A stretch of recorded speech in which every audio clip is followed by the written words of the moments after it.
This is why you're still average. Look, do this quick exercise. Look around you. Look at your environment, the people you hang around, the things you eat, the things you do, everything that you can compare yourself to, everything that you want to become. Look at it. Compare yourself to it. Are you doing the things that everybody else would do? Are you, instead of taking action, you're trying to plan everything out first, and then you never get started, so you're procrastinating.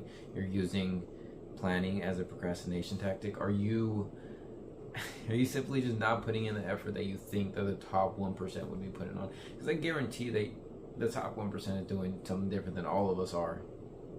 But it's not that hard not to be average. It's not that hard to be above 50%. So do me that favor. Look around you. If life was a movie, would you be a nameless, faceless background character, or would you be part of the minority that meditates, that reads, that journals, that does this, that does that, all these extra things that everybody in the top, 10% of winners do?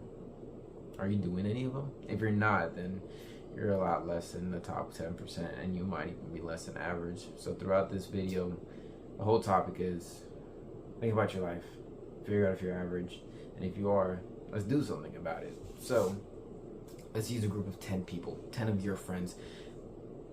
If you were to ask all your friends, would they respond with a positive or a negative towards any of these questions? So, hey, buddy, do you meditate? Do you read? Do you journal? Do you exercise daily? Do you ask people questions so you can learn about their experiences in life? Do you do any of these things? Then more than likely they're going to respond with no, and especially if demographic is still in high school, almost everybody's going to respond with no. So let's say that you're the person that enters that framework. Now you're that 11th person. Now, if you did all of those things, you'd automatically be in the top 10% of people just based on your environment. Think about that. It's not that hard, is it? It's a pretty simple concept, isn't it? So go out there and do the things that other people won't do and see the results that other people won't.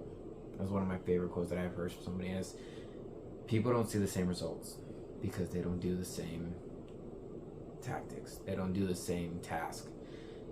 It's super true when it comes to life. So if you need a framework to become a lot more than average, to become in that top 10% of people that are trying to better themselves every single day, and a simple one, here goes.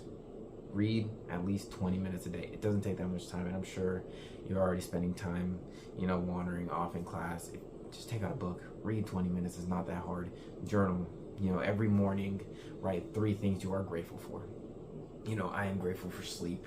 I am grateful for food. I'm grateful for my parents. I'm grateful for this house. I'm grateful for the school that I get to get an education. And I'm grateful for, my coach for training me in such and such sport. I'm grateful for this. I'm sure that you can come up with a million things to be grateful for.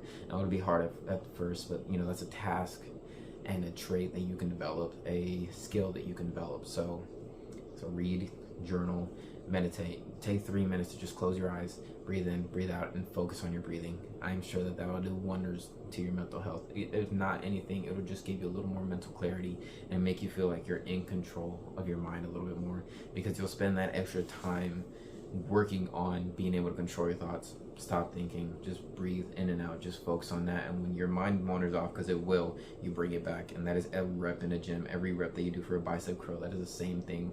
By bringing your mind back, your focus back to your breath. So it'll help your mental health just by doing that. And the other thing, ask people for advice. Always learn from any and everybody. And I have one more that I'd like you guys to do. Spend less time, or exercise daily, both your muscle and your cardio. So focus on your aesthetics and on your health, and spend less time being a consumer and spend more time being a producer. Look at this, like there's 2 types of people. There is the person that sits and consumes content all day, every day, every week. And I found myself becoming that person, and that's why I've made this drastic switch of personalities.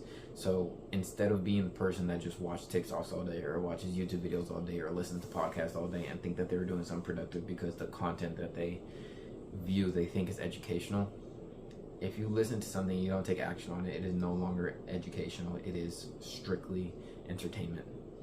So spend less time consume the right content, the right videos, the right, book sources or whatever, and spend more time producing.